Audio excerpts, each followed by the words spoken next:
Trent slammed the termination papers onto the conference table so hard the folder popped open. I flinched. The regional director, Marcus Webb, shifted in his chair and looked away like he wanted to be anywhere but here. Outside the glass wall, the entire office had stopped working. Everyone watched the show. Trent's voice was cold and loud enough to carry through the door.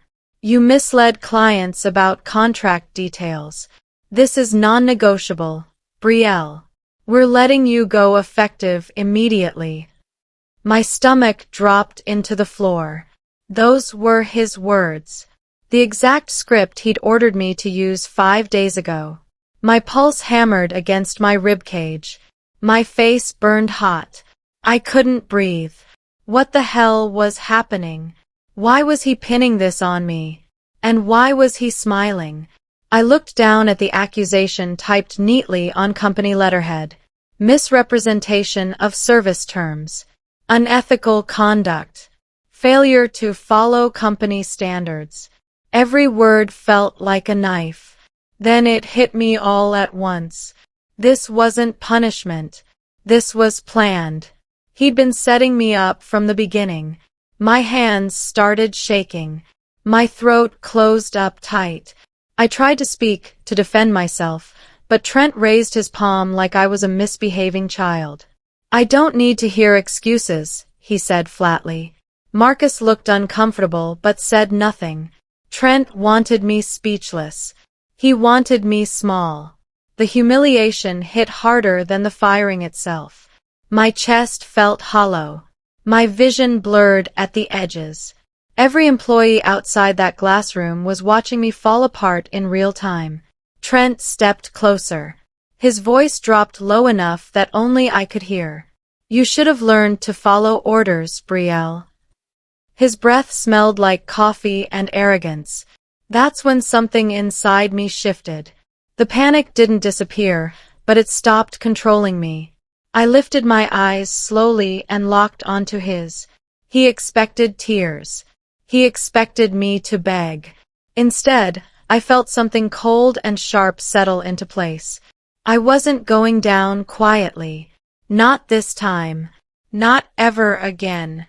I gathered the folder with steady hands. My heartbeat finally slowed. A strange calm replaced the panic, the kind that comes when you stop fighting the current and start swimming with purpose. Trent thought he'd won. He thought firing me would erase the problem. But here's what Trent didn't know. I had receipts. Every instruction. Every forced script. Every whispered order to reshape the truth so he could hit numbers he'd overpromised to corporate. While he handed me that termination folder with his smug grin, I was already 3 steps ahead. My manager fired me after I refused to lie to clients.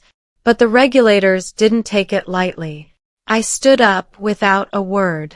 Trent looked surprised for half a second before his confidence returned. I walked toward the door. Every set of eyes in the office followed me. Something had switched on inside me. Something he would regret waking up. Outside the conference room, I inhaled the coldest breath of my life. My voice inside my own head finally steadied. If you're watching this video, please like, subscribe to the channel, and tell me in the comments where you're watching my revenge story from. I want to know how far it has traveled. My name is Brielle Harker, and this wasn't the first time Trent had tried to break someone. I'd watched him do it before. Subtle sabotage wrapped in fake concern. Manipulating metrics until good employees looked incompetent. Pushing people out quietly so no one asked questions. I'd seen 2 colleagues quit in my first 6 months under him. Both left broken. Both blamed themselves. I swore I wouldn't become his latest casualty.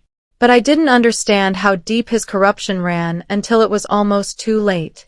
Amberline Financial Services called itself an honest advisory firm. Real guidance for real families, the website said. That slogan died the day Trent Halverson became regional manager. He played favorites. He targeted anyone who questioned him. And he pushed us to cross ethical lines he pretended didn't exist. The war between us started the moment I refused to lie. I just didn't know it yet. My first week under Trent felt like walking on ice. He joked in front of the entire team during introductions that I was hired because of my smile, not my competence. Everyone laughed uncomfortably. I laughed too because I didn't yet understand who I was dealing with. The comment felt gross but harmless. Just a bad joke from an awkward manager, right? Wrong. After the meeting, he pulled me aside in the hallway. His voice dropped low. You want to survive here, Brielle? Follow my lead. Don't try to be a hero. I nodded because I thought he was giving me advice. I thought he was trying to help me fit in. Looking back, that was the moment he marked me. Not as an ally. As someone he'd need to control. I smiled politely and said I understood. He patted my shoulder like I was a good dog. That night, I went home feeling uneasy but couldn't explain why. The red flag was waving. I just wasn't ready to see it yet. The pressure started small. Trent assigned me impossible quotas that didn't match my account load. He sabotaged my schedule by double-booking client calls so I'd miss deadlines or look disorganized. In meetings, he'd undermine me with subtle digs that seemed innocent to everyone else. Brielle's still learning how we do things here, he'd say with a fake smile. The anxiety crept in like fog. I started second-guessing everything. Was I really underperforming? Was I not cut out for this? My confidence chipped away piece by piece. Colleagues who'd been friendly at first started keeping their distance. No one wanted to be associated with the person Trent had labeled as struggling. I worked longer hours. I triple-checked every email. I smiled through the stress and pretended everything was fine. Then one afternoon, Trent handed me a new client script. Use this for your calls tomorrow, he said casually. I read it that night at home. Something was off. Very off. The script buried penalty fees under vague language. It was designed to trick people into signing contracts they didn't fully understand. I read it 3 times to make sure I wasn't misreading. I wasn't. This wasn't ethical gray area. This was intentional deception. The next morning, I walked into Trent's office and closed the door. I can't use this script, I said, keeping my voice steady. It hides critical information from clients. He leaned back in his chair and shrugged. People don't read the fine print anyway, Brielle. That's not our problem. My stomach turned. It's our job to be transparent. If clients don't understand what they're signing, that's a legal issue. His smile faded. The air in the room shifted. Are you questioning my judgment? He asked quietly. I held my ground. I'm saying I won't lie to clients.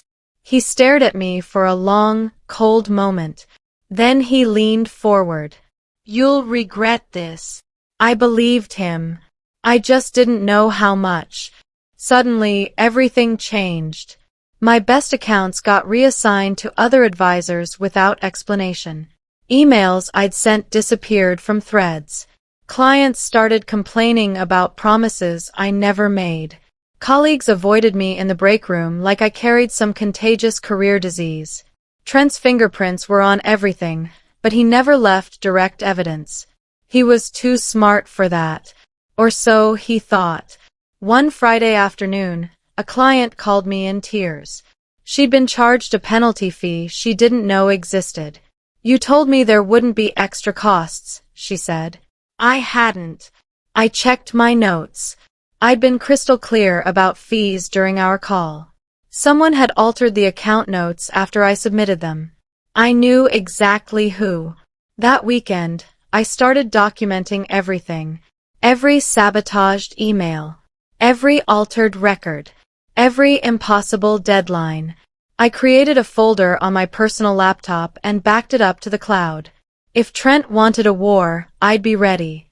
I just had to stay calm, stay quiet, and collect every piece of evidence.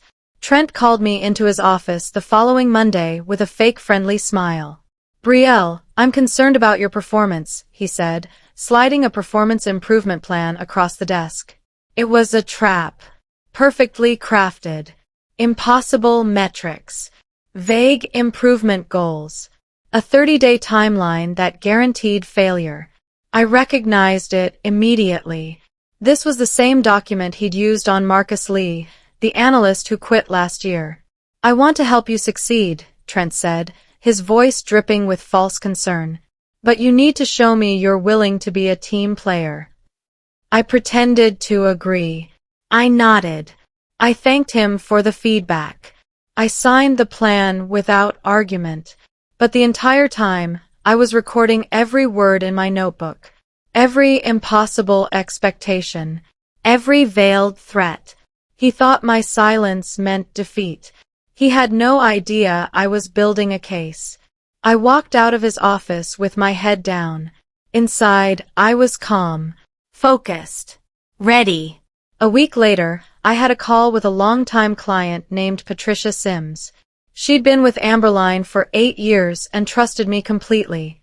Halfway through our conversation, she asked directly about early withdrawal penalties on a new product Trent had pushed me to sell. I paused. I could use Trent's script. I could bury the truth in jargon and hit my quota. Or I could tell her the truth. Yes, Patricia, I said clearly. There's a 15% penalty if you withdraw within the first 2 years. It's outlined in Section 4 of the contract. She was quiet for a moment. Then she sighed with relief. Thank you for being honest, Brielle. My last advisor never told me things like that. We finished the call. She thanked me again before hanging up. I felt good. Clean. Like I'd done the right thing. Then I noticed Trent standing in the hallway outside my cubicle. His jaw was clenched. His eyes were sharp. He'd been listening. He knew he couldn't control me anymore. That night, he made a phone call that set everything in motion. 2 days later, I stayed late to finish a report. Most of the office had cleared out. I was walking past Trent's office when I heard his voice, loud and frantic. He can't know our numbers are inflated, do you understand? If corporate finds out, he'll destroy me. I froze. The door was cracked open just enough. I'm handling it, Trent hissed into the phone. I've already started the process. She'll be gone by the end of the month. My pulse spiked. He was talking about me. Our department was under corporate review. I'd heard whispers about an audit, but I didn't realize how deep the problem went. Trent had been inflating sales numbers to make himself look good, promising metrics he couldn't deliver. And now corporate was coming to verify everything. If the truth came out, his entire career was over. That's why he needed me gone. I wasn't just refusing to follow orders. I was a witness. I backed away silently and left the building. That night, I started backing up everything to an external drive. Every email, every memo, every piece of evidence. I wasn't just protecting myself anymore. I was preparing to burn it all down. I stopped reacting, stopped pushing back. I became invisible. I listened. I observed. I collected proof. Trent interpreted my silence as fear. He grew bolder. He started CCing me on emails with instructions that were borderline illegal. He thought I was too scared to fight back. He thought he'd broken me. He had no idea I was screenshotting everything. One afternoon, he sent an email that made my hands shake. The subject line read, Q4 Strategy Urgent. Inside, he instructed the entire team to omit penalty disclosures during client calls to secure end-of-quarter numbers. It was right there. In writing. A direct order to deceive clients. I saved it immediately to 3 separate locations. My personal drive. The cloud. A USB I kept in my car. This wasn't just evidence anymore. This was a smoking gun. I sat at my desk, staring at the screen, heart pounding. He just handed me everything I needed. He was so confident, so arrogant. He didn't even see the trap he'd built for himself. The next morning, Trent called a mandatory team meeting. Everyone crowded into the conference room. He stood at the head of the table, arms crossed, radiating authority. "We've got corporate breathing down our necks," he said. "So we need to be smart. We need to be aggressive. And we need to be united."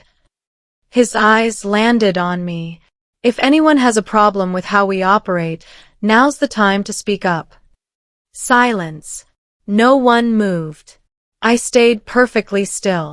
He was baiting me, waiting for me to object so he could label me as the problem in front of everyone. I didn't take the bait. I just looked at him with blank, obedient eyes. He seemed satisfied. "Good," he said. "Let's get to work." The meeting ended. People filed out quickly. I stayed behind, pretending to gather my notes. Trent walked past me and muttered under his breath, "Smart girl." I didn't respond. But inside, I was smiling. He had no idea what was coming. 2 days later, everything accelerated. Trent fabricated a client complaint. A woman named Helena Ruiz supposedly called to say I'd misrepresented product details and cost her money. I'd never spoken to anyone named Helena Ruiz. I checked my call logs, my emails, my client list. She didn't exist. Trent called me into his office with Marcus present. He looked concerned, sympathetic, even. "Brielle, we received a serious complaint about your conduct. I want to give you a chance to explain before we escalate this." I stared at him. "Who filed the complaint?" "That's confidential," he said smoothly. "But the allegations are serious. Misrepresentation. Potential financial harm to a client." He slid a printed email across the desk. It looked official, professional, completely fake. "I never spoke to this person," I said calmly. "Then how do you explain this?" Trent asked, tapping the paper. I didn't. I just looked at him. He wanted me to panic, to beg, to incriminate myself. Instead, I said nothing, because speaking now would ruin the plan. The firing happened exactly as he'd planned. Trent called me into the conference room the next morning. Marcus was there again, silent and uncomfortable. Trent slammed the folder onto the table. The whole office watched through the glass. He accused me of lying to clients. He acted outraged, righteous, like he was protecting the company from me. I sat there, hands steady, heart strangely calm. He thought the game was over. He thought firing me would bury the evidence and protect his inflated numbers. He had no idea the game was just starting. I took the termination folder. I stood up. I walked out without a word. Colleagues stared. Some looked away. Some looked sympathetic. One person, Nina Calder, mouthed, "I'm sorry." I didn't cry. I didn't scream. I just walked through that office like I was already gone, because in my mind, I was already 3 moves ahead. I had everything, every lie, every instruction, every piece of proof, and I knew exactly who to call. I sat in my car in the parking lot, hands gripping the steering wheel, but I wasn't shaking from fear. I was shaking from adrenaline, from clarity. From the absolute certainty that I was about to flip the entire board. I opened the termination folder. Inside were his lies, written in his own words. Misrepresentation of service terms. Unethical conduct. I almost laughed. The irony was too perfect. I pulled out my phone and stared at the screen for a long moment. I could call a lawyer. I could call HR. I could try to fight this internally, But internal fights could be buried. Lawyers cost money I didn't have. I needed something bigger. Something Trent couldn't control. I scrolled through my contacts and stopped on a number I'd saved weeks ago. Financial Industry Regulatory Authority. The compliance hotline. I took a deep breath. And I made the call. The line rang twice before someone picked up. FINRA Compliance. This is Agent Torres. How can I help you? My voice was steady. Calm. My name is Brielle Harker. I'm reporting systematic client fraud and ethical violations at Amberline Financial Services. There was a pause. Then the sound of typing. Go ahead, Ms. Harker. I told him everything. The scripts designed to hide penalties. The fabricated complaints. The emails instructing advisors to deceive clients. The inflated sales numbers Trent reported to corporate. I gave names, dates, specifics. Do you have documentation? Agent Torres asked. Yes, I said. Emails, recorded instructions, client call logs, everything. Another pause. Longer this time. Ms. Harker, he said carefully, we've been monitoring Amberline for potential violations, but we didn't have an inside source. You just gave us exactly what we needed. My heart pounded. What happens now? We'll open a formal investigation. Expect contact within 48 hours. And Ms. Harker, don't tell anyone you called us. Not yet. I promised I wouldn't. I hung up. And for the first time in months, I smiled. The regulators showed up unannounced 3 days later. I wasn't there, but Nina texted me immediately. Auditors just walked in. Trent's freaking out. What's happening? I didn't respond. I just waited. By mid-morning, my phone was flooded with messages. Colleagues were being interviewed one by one. Files were being pulled. Email servers were being accessed. Trent was supposedly in meetings all day, which everyone knew meant he was hiding. Another text from Nina. They're asking about you. About client complaints. About scripts. I smiled. Let them ask. By the afternoon, the office was in chaos. People were scared. Confused. Some were texting me privately, asking if I knew what was going on. I stayed silent. Then my phone rang. Unknown number.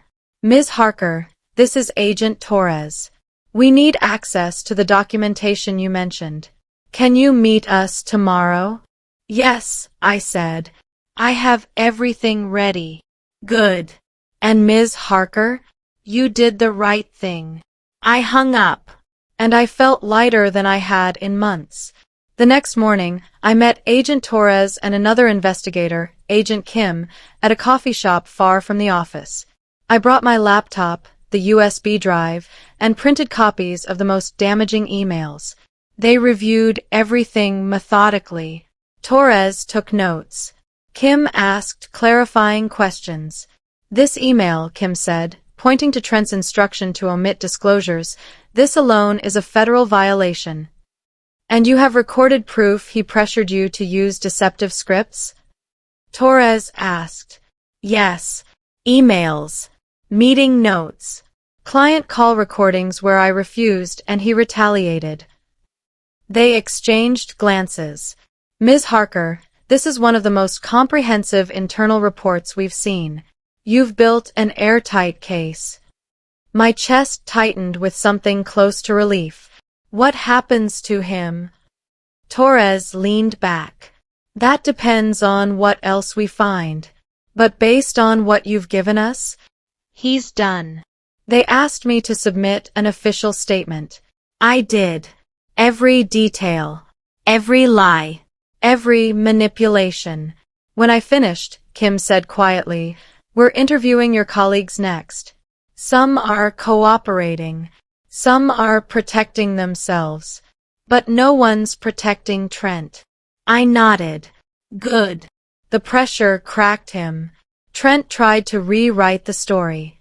He claimed I was a disgruntled employee, that I'd fabricated evidence, that I was lying to cover my own failures. But every lie he told was disproven within minutes. Agent Torres showed him the emails, the scripts, the call logs. Trent stammered, backtracked, tried to blame the corporate office for setting unrealistic goals. So you're admitting you instructed employees to deceive clients? Torres asked calmly. Trent's face went red. I never said that. You wrote it. In an email. We have the server records. Silence. Trent realized too late that he'd been caught in his own trap. He'd been so confident, so sure he could talk his way out. But every word he said only made it worse. Nina told me later that he'd shouted at the investigators, demanding to speak to his lawyer. They let him. It didn't help. The evidence was overwhelming. Swallowing his own words became its own punishment. Corporate suspended him pending investigation. The news spread through the company like wildfire. Employees who'd feared him for years suddenly felt safe enough to talk. Stories came out. Other advisors he'd pressured. Clients he'd deceived. Complaints that had been buried. The floodgates opened. Trent showed up the next morning to collect his things. He walked through the office red-faced, jaw tight, muttering under his breath. People stared. No one spoke. He slammed his office door. 30 minutes later, he stormed out carrying a cardboard box, shouting that this was all a mistake. That he'd been set up. That he'd sue everyone involved. Security escorted him out. Through the windows, we watched him throw the box into his car and speed out of the parking lot. Someone clapped. Then someone else. Soon the whole office was applauding. Not loudly. Not dramatically. Just enough to acknowledge that something poisonous had finally been removed. Nina texted me, "He's gone. You did it." I didn't feel triumphant. I just felt relieved. But I wasn't done yet. The investigation widened. Regulators uncovered years of manipulated numbers, inflated sales metrics, ghost clients, falsified reports sent to corporate. Trent hadn't just pressured me. He'd been running a scheme for at least 3 years. Half the regional leadership team was implicated. Some had known. Some had helped. Some had looked the other way because Trent's numbers made them look good. One by one, they were suspended. Interviewed. Some resigned quietly. Others tried to fight it. None succeeded. The regulatory board issued formal violations. Amberline was fined heavily. The company's reputation took a massive hit. Industry publications ran stories about the scandal. Trent's name was everywhere, and not in the way he'd always wanted. His career was over. Permanently. No firm would touch him. His LinkedIn profile disappeared. His professional certifications were revoked. Everything he'd built through lies and manipulation collapsed in weeks. Nina sent me an article, "Former Amberline Manager Banned from Financial Services Industry." I read it once. Then I closed my laptop. It was over. 2 weeks after the investigation went public, I received an unexpected call. It was from Amberline's corporate office. Specifically, from the Chief Compliance Officer. "Ms. Harker, I want to apologize personally for what happened to you. We failed to protect you when you tried to do the right thing." I didn't respond immediately. "We can't undo your termination," she continued. "Legal won't allow it. But we can offer you a severance package that matches what you would have earned over the next 6 months. And a letter of recommendation acknowledging your integrity." It was something. Not justice, but something. I accepted. The letter arrived 3 days later. It was glowing. Honest. It acknowledged my professionalism and ethical standards. Then something better happened. A competitor firm, Clearview Financial, reached out. "We've been following the Amberline situation," the hiring manager said. "We're looking for advisors who prioritize clients over quotas. Your name came up. Would you be interested in an interview?" I scheduled it for the next day, and for the first time in months, I felt hopeful. The interview went better than I expected. The team at Clearview was different, transparent, ethical. The manager, Denise Alvarez, looked me in the eye and said, "We don't play games here. If you see something wrong, you speak up. That's how we operate." I almost cried. They offered me the position 3 days later. Higher pay than I'd made at Amberline. Better benefits. A team that actually valued honesty instead of punishing it. I accepted immediately. My first day felt surreal. No one undermined me. No one sabotaged my schedule. No one expected me to lie. I helped clients make informed decisions. I slept well at night. I started rebuilding my confidence, piece by piece. Colleagues respected me. My manager trusted me. I remembered what it felt like to actually enjoy my job. One afternoon, Nina called. "Have you heard about Trent?" "No," I said. "What happened?" "He's working at a used car lot now. Someone saw him and posted about it online." I didn't laugh. I didn't gloat. I just felt nothing. He wasn't worth my energy anymore. 6 months later, I sat in my new office overlooking the city. The skyline stretched out before me, bright and clear. My phone buzzed with a message from Agent Torres. "Wanted to update you. Amberline settled with affected clients. Trent's ban is permanent. You helped a lot of people, Ms. Harker." I set the phone down and leaned back in my chair. Trent had tried to destroy me. He'd used his power, his position, his arrogance to crush anyone who stood in his way. But he made one critical mistake. He underestimated the quiet ones, the ones who document everything, the ones who refuse to break. My revenge wasn't dramatic. It wasn't loud. It was ethical, strategic, and devastatingly poetic. I didn't have to lie.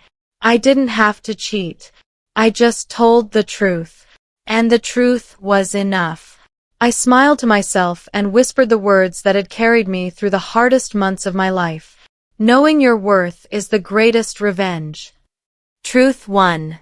Arrogance lost. And I was finally free. I'd love to hear your thoughts.